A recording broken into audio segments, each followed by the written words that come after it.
Nah, yang terbaru adalah kasus DNA Pro, robot trading yang lagi-lagi menjerat korban melalui influencer atau afiliator yang kita bilang ya, Bayu ya. Pokoknya melalui public figure lah Iya, ya. Nah, betul. kita akan memperbarui bagaimana saat ini perkembangan penanganan kasus dari robot trading ini.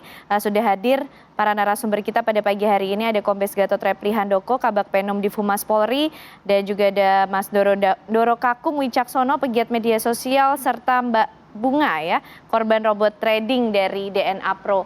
Selamat pagi Bapak, Ibu, Mas, Mbak.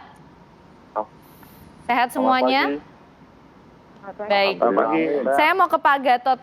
Ya, saya mau ke Pak Gatot terlebih dahulu. Pak Gatot, yang terbaru kasus DNA Pro, sampai sejauh ini proses yang dilakukan oleh pihak kepolisian sudah ada berapa, kemudian yang ditetapkan sebagai tersangka, dan perkembangan penanganannya seperti apa?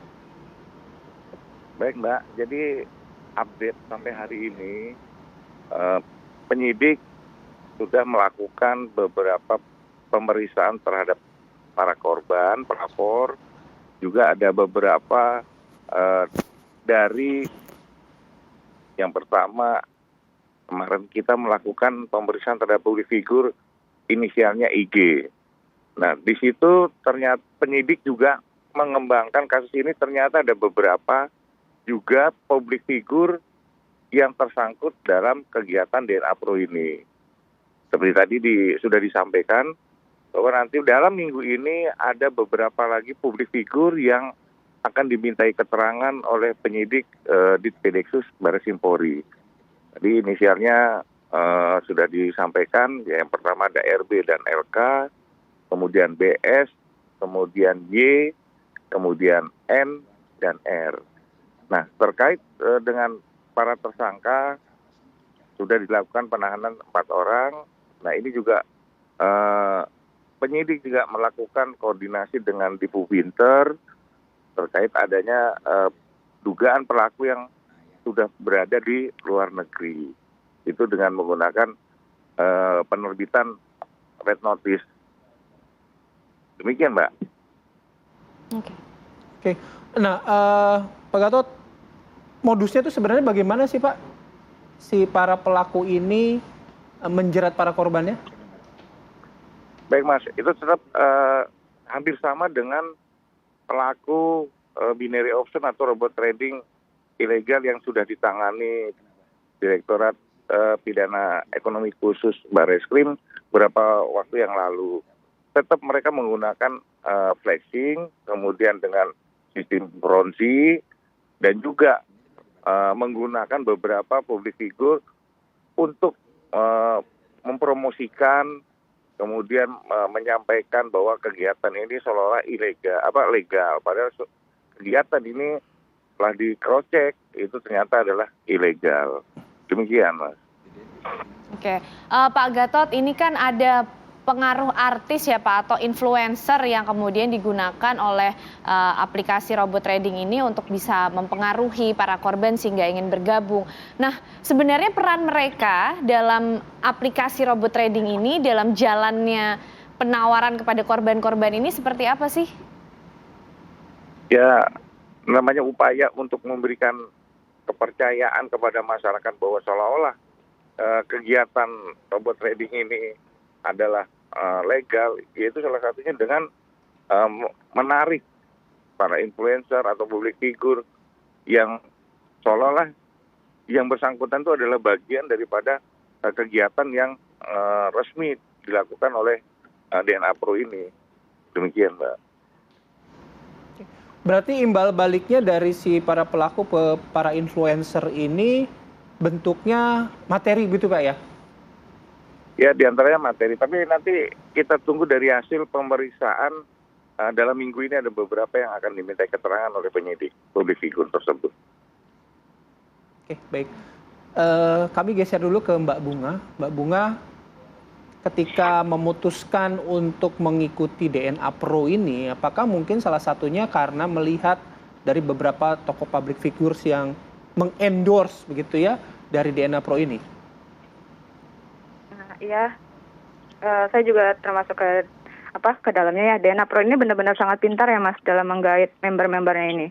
Mereka juga menggunakan platform media sosial, di mana media sosial ini sedang hype dan cukup terkenal di Indonesia. Mereka juga rajin memposting konten-konten mengenai DNA, gimana sih mereka bisa memberikan profit yang konsisten.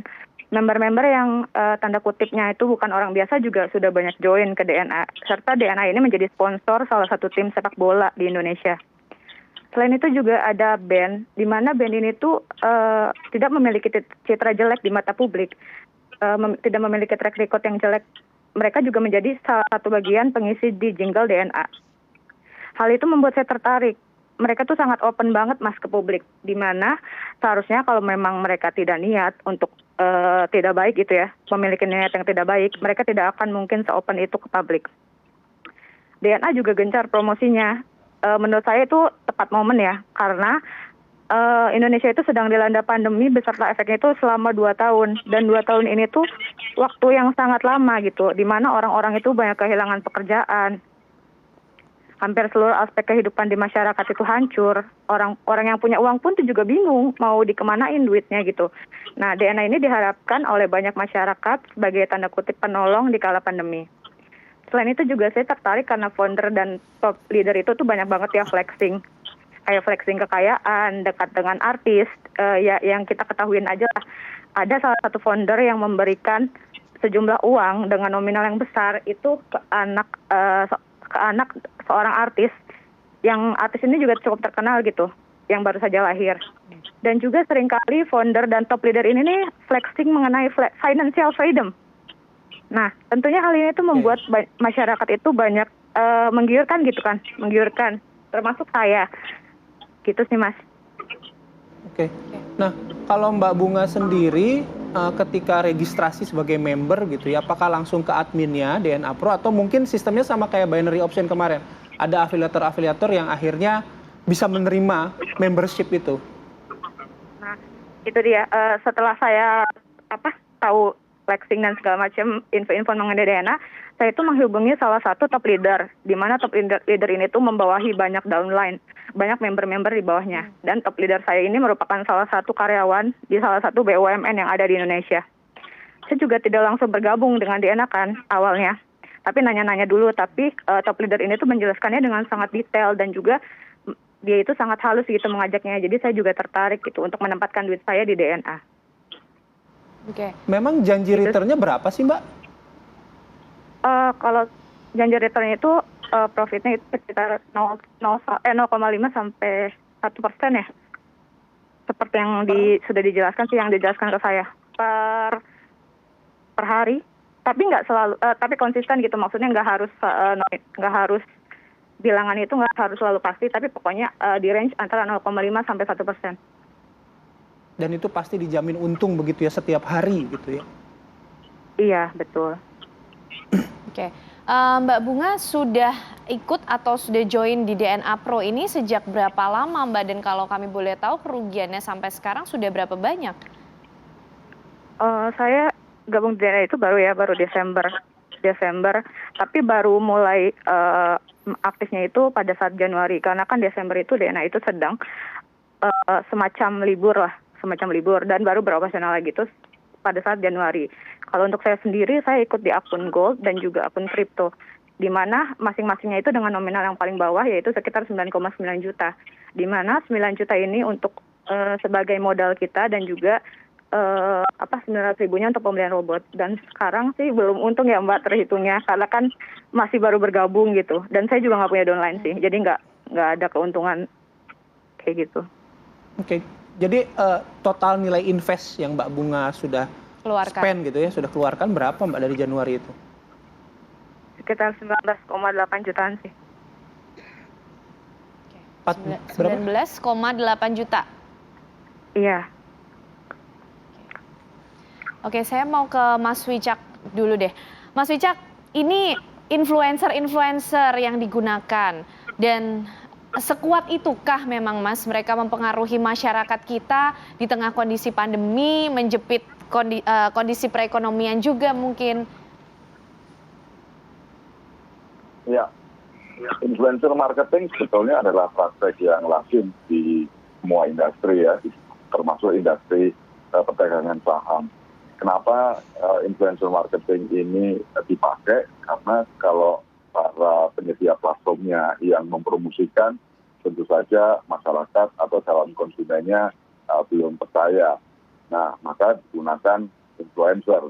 Karena influencer di zaman sekarang adalah media juga yang bisa dititipi sebagai tempat pemasaran atau sarana promosi, seperti halnya media konvensional. Nah, para artis, para influencer adalah sarana promosi yang efektif karena mereka sudah mendapatkan kepercayaan dari masyarakat. Mereka punya fans, mereka punya para pendukung. Sehingga mereka ini sangat efektif kalau dijadikan sarana pemasaran. Nah, cuma dalam kasus ini sebetulnya tidak semua influencer atau marketing itu semata-mata hanya menjadi sarana promosi. Ada beberapa peran yang bisa dilakukan atau lazim dilakukan influencer. Satu misalnya menjadi afiliator. Yang kedua menjadi tempat beriklan. Ya. Kemudian yang ketiga, sarana promosinya itu sebetulnya kayak kontrak kerjasama untuk mengerjakan satu proyek. Misalnya ada satu artis yang diberi tugas atau diajak kerjasama untuk membuat jingle iklannya. Nah, saya kira ini sesuatu yang biasa saja di dunia influencer marketing, mengingat pemasaran digital zaman sekarang sangat banyak ragamnya, dan para pelaku atau pemilik platform itu memanfaatkan influencer karena influencer itu juga lebih mudah diterima, mudah dipercaya ketika membawakan pesan promosi ketimbang para pemilik platform itu sendiri. Begitu, Ken. Tapi mungkin Mas Wicak ada nggak sepengetahuan Mas Wicak begitu ya, pemilihan influencer tertentu begitu kan? Mungkin ada influencer yang memang berangkatnya dari dunia entertainment, tapi memang juga ada yang berangkatnya ya nama besarnya memang di medsos ini gitu. Nah, kalau melihat soal endorsement gitu, Mas Wicak mengidentifikasi nggak ada yang mungkin lebih banyak pada yang backgroundnya entertainment yang sudah memiliki background lebih lama, atau memang pada yang besar di medsos saat ini gitu? Jadi dalam influencer marketing, pihak pemesan gitu ya, atau pemilik platform dalam kasus ini memilih influencer atau artis itu berdasarkan karakter masing-masing. Ada yang artis yang hanya dikenal masyarakat, tapi dia tidak punya relevansi dengan industri wedding. Nah, mungkin nanti dia hanya akan dititipi pesan atau iklan promosi gitu ya, hanya untuk meningkatkan awareness terhadap sebuah brand. Kemudian juga ada influencer yang mungkin karena sehari-hari dia bicara soal trading, saham begitu. Nah, dia perannya dipilih oleh si pemilik platform untuk menjadi afiliator. Ada lagi juga yang ada seorang influencer atau artis yang tidak ada hubungannya dengan saham, jumlah followersnya juga tidak terlalu besar, tapi dia punya bakat tertentu, misalnya membuat jingle musik. Nah, dia dipakai untuk membuat jingle musik itu, tidak untuk promosi. Jadi dalam influencer marketing, memilih influencer atau artis yang dipakai, itu disesuaikan dengan tujuan si pemilik platform atau si klien mau dijadikan seperti apa mereka dalam kerjasama tersebut. Demikian, Bayu. Oke, baik.